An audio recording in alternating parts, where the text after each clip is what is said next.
বালি দাদা,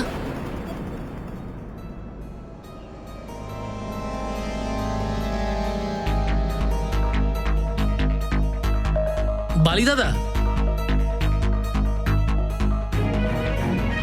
বালি দাদা,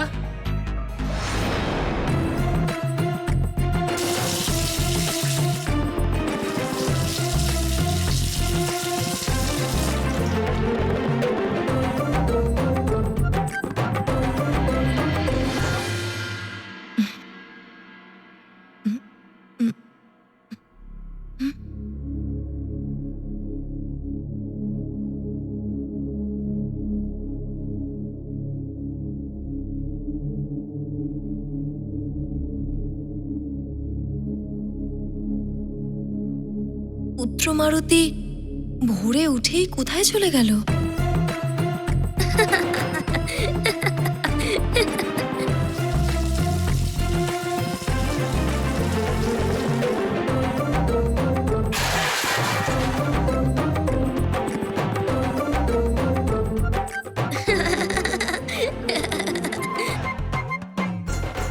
মারুতির হাসির শব্দ তো স্নানঘর থেকে আসছে।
হে শিব শঙ্কর, এসব কে করলো? সুমেরু রাজ্যে আবার কোনো ভূমিকম্প হলো না তো, যেটা স্নানঘরে এসেই চলে গেল? মা, এসব মারুতি করেছে। কিন্তু পুত্র, তুমি কোথায়? মা এখানে পর্দার পেছনে।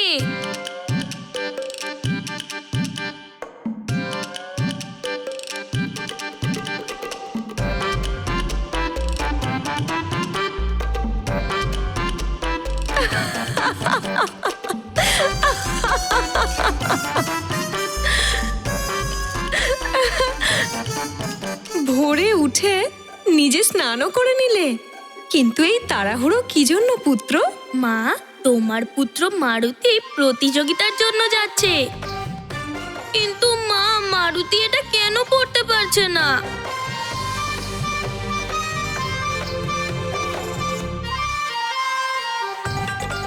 আমি পড়িয়ে দিচ্ছি।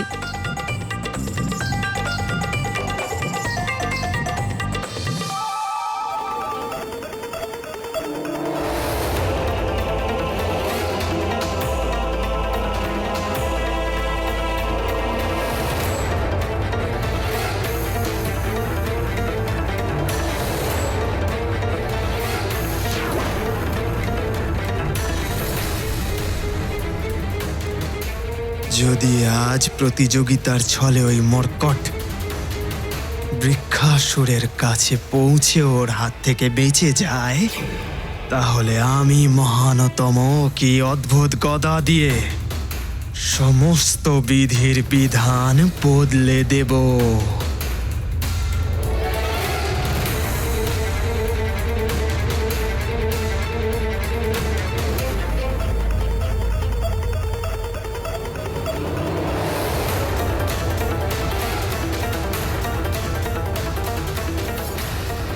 তোমার দুঃখ হয় না যখন গুরুর জন্য পুষ্প তোলার জন্য তোমার মিত্ররা ওই মারুতির সাহায্য নেয়?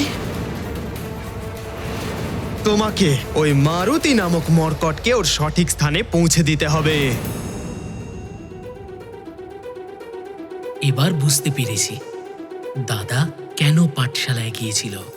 তার মানে দাদা মারুতির মিত্রকে মাধ্যম করে ওই নিষ্ঠুর রাক্ষস বৃক্ষাসুরের হাতে মারুতির হত্যা করতে চাইছে।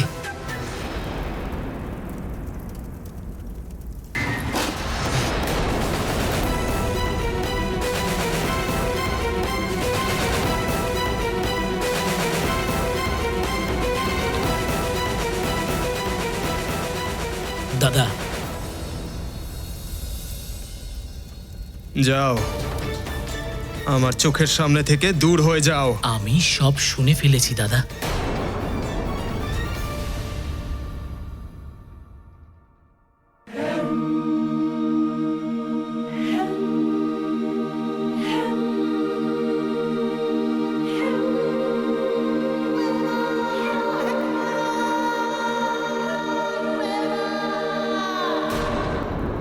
তুমি কি শুনেছো কি শোনোনি, আমার তাতে কিচ্ছু যায় আসে না। অবশ্যই যায় আসে দাদা। তুমি যেটা করতে চলেছ সেটার ক্ষতিপূরণ আমাদের সবাইকে দিতে হবে। আর তোমার দুষ্কর্মের কারণে শুধু তোমার গৌরবই নয়, বরং গোটা কিষ্কিন্ধার মান সম্মান ধুলোয় মিশে যাবে। তুমি কি এটাই চাইছো? কিষ্কিন্ধার মান সম্মান তুমি আমার মতো মহানতমের ওপর ছেড়ে দাও সুগ্রীবা, দ্রুত আমার পথ থেকে সরে যাও।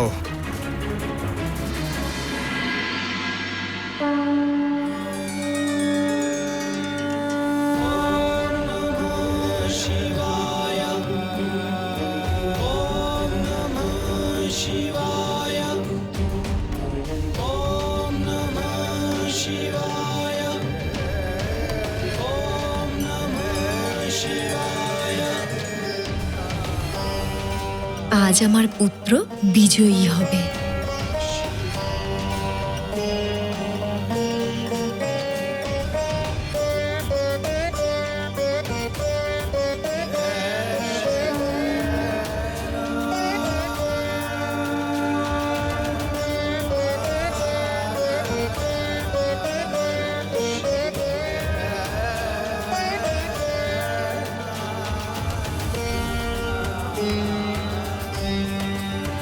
মহান, আর তুমি ওই অবোধ বালক মারুতিকে ওই নিষ্ঠুর রাক্ষস বৃক্ষাসুরের হাতে তুলে দিয়ে তুমি নিজেকে মহানতম ভাবো? তুমি নিজের চিন্তা করো সুগ্রীব। আমি মহানতম কি করছি, কেন করছি, এসব থেকে তুমি যত দূরে থাকবে তাতে তোমারই ভালো হবে। ওই সরল আর নিষ্পাপ বালকের জন্য তোমার মনে এত ঘৃণা পোষণ করা তোমাকে কতটা নিচে নামিয়ে দিয়েছে দাদা। আর যখন তোমার এই নিচুতা গোটা সংসারের সামনে আসবে তখন তখন কি হবে? কখনো কি এইসব ব্যাপার নিয়ে তোমার ভেবে দেখার সময় হয়েছে? কেউ কিছু জানতে পারলে তবে তো কিছু হবে। তুমি যতই লুকিয়ে রাখার চেষ্টা করো, কিন্তু সত্যি একদিন না একদিন সবার সামনে আসবেই। তাহলে সবাইকে জানতে দাও যে আমার মতো মহানতমের সাথে শত্রুতা করলে এখানে কেউ সুরক্ষিত থাকতে পারবে না। कर्पूरगारं करुणावतारं संसारसारं भुजगेन्द्रहारं सदा वसन्तं हृदयारविन्दे भावं भवानी सहितं नमामि।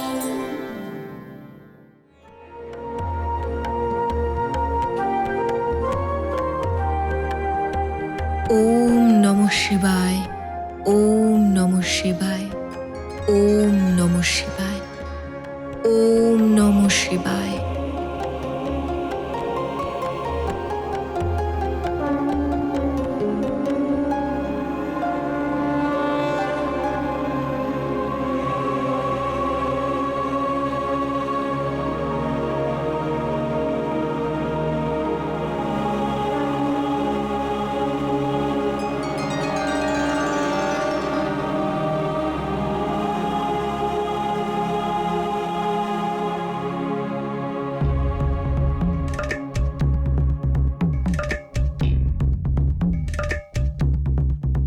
আমাকে শীঘ্রই যেতে হবে।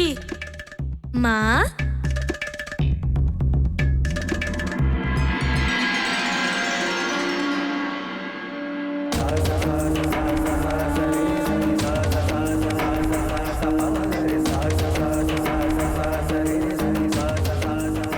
মা, আমি প্রতিযোগিতার জন্য যাচ্ছি।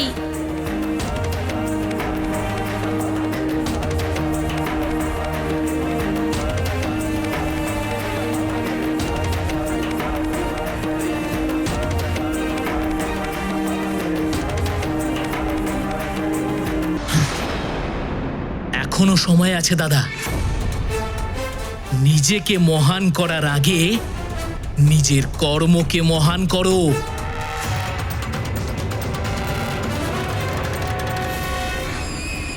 তুমি কি বলতে চাইছো সুগ্রীব? স্পষ্ট করে বলো। আমি বলতে নয়, তোমায় জিজ্ঞাসা করছি, ওই বালক মারুতি তোমার কি ক্ষতি করেছে যে তুমি ওর প্রাণ কেড়ে নেওয়ার জন্য ওর প্রিয় মিত্রের প্রাণকেও বিপদে ফেলছো?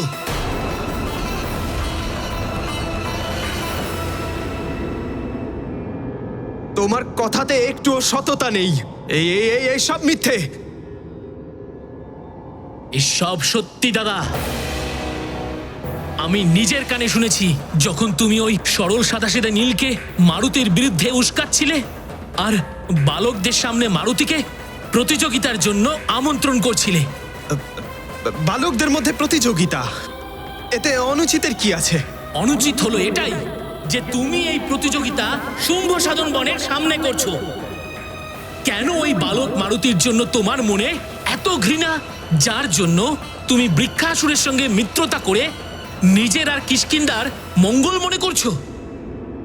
এই সময় উচিত অনুচিত দেখার নয়। আর আমি যা করছি সেসব উচিত। আমি তো বুঝতেই পারছি না এই সব কিছু করার পিছনে তোমার উদ্দেশ্য কি? উদ্দেশ্য হলো ওই মর্কট। তোমাকে কতবার বলেছি যে দেবর্ষী নারদ স্বয়ং বলেছেন যে ভবিষ্যতে তোমার আর আমার মাঝে দাঁড়িয়ে ওই মর্কটের সাহায্য নিয়ে তুমি আমার পতনের কারণ হবে। কারণ হবে, কারণ হবে, কারণ হবে, কারণ হবে।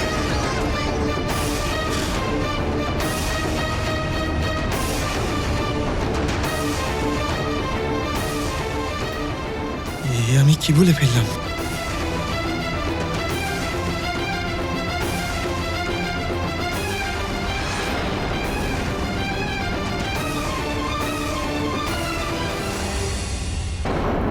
কি দেবর্ষী নারদ এমন কথা বলেছিলেন?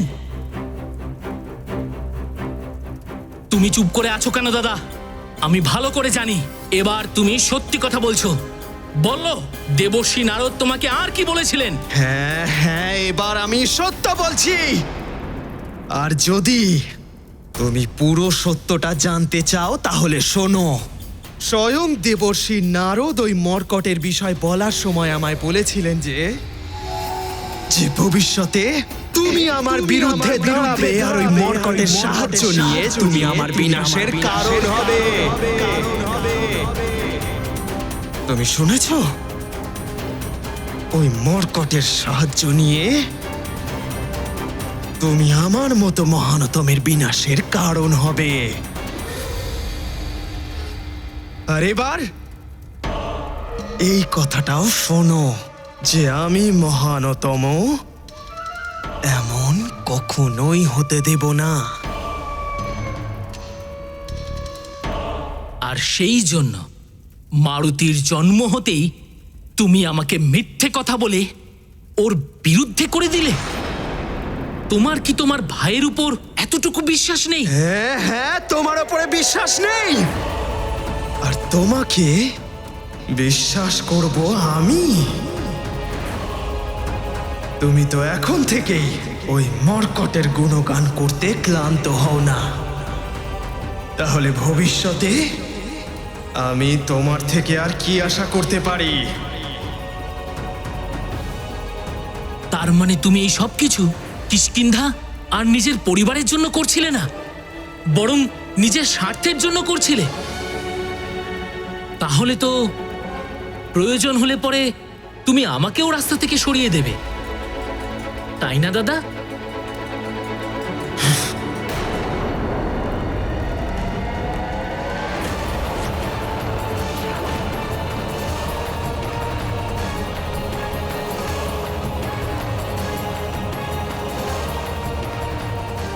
শুধু তুমিই নয়, যদি বিধাতাও আমার পথে বাধা দেওয়ার দুঃসাহস দেখায়, তাহলে আমি তাকেও আমার পথ থেকে সরিয়ে দেব। কিন্তু আমার লক্ষ্য পর্যন্ত না পৌঁছে আমি মহানতম বালি শান্তিতে বসবো না।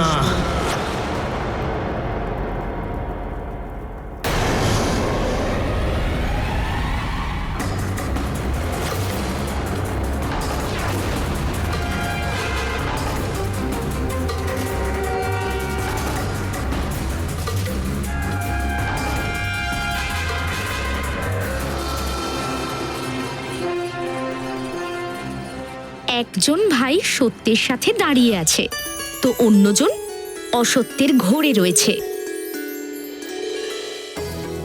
এমন মনে হচ্ছে যেন অমাবস্যার দিনে বৃক্ষাসুরের অধিক আসুরি শক্তি বালির মধ্যে সমাহিত ছিল। হ্যাঁ প্রিয়া, রাম আর রাবণ কোথাও বাইরে নয়, প্রত্যেক প্রাণীর হৃদয়ে বাস করে। সুগ্রীব নিজের হৃদয়ে বাস করা রামের মহিমাকে সার্থক করতে সত্য আর ধর্মের পথে অগ্রসর ছিল। ও তো নিজের ভাই বালিকেও নিজের সাথে নিয়ে যাবার জন্য প্রাণপণ চেষ্টা করছিল, কিন্তু বালি রামের মহিমা অনুভব করতে পারল না। ও তো রাবণের আসরিক শক্তিকেই আপন করা উচিত ভেবেছিল। এই জন্য বালির পা সত্য, ধর্ম আর সদ্বুদ্ধির পথ থেকে সরে গিয়েছিল। আমার মতো মহানতম কখনো থেমে যাওয়া শেখেইনি। দাদা,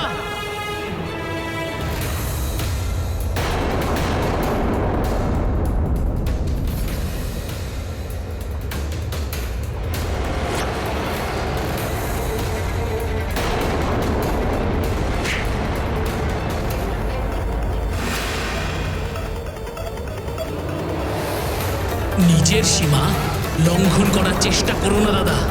আর তুমিও আমাকে আটকানোর দুঃসাহস দেখিও না।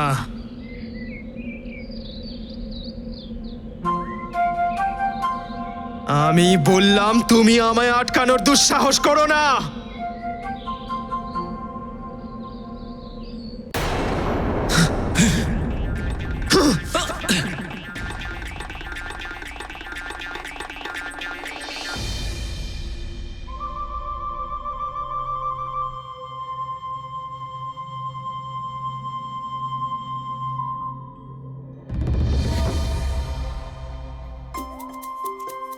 নল, মারুতি এখনো কেন আসেনি? আমিও তো সেটাই ভাবছি মিত্র।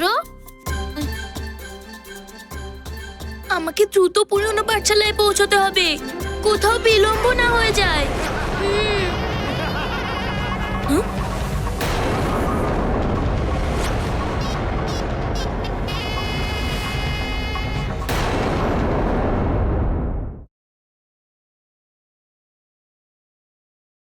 পুরনো পাঠশালা? মা বলেছিল যে আমার থেকে অনুমতি না নিয়ে রাজভবনের বাইরে যাবে না। আমাকে এক্ষুনি ওনার অনুমতি নিতে হবে।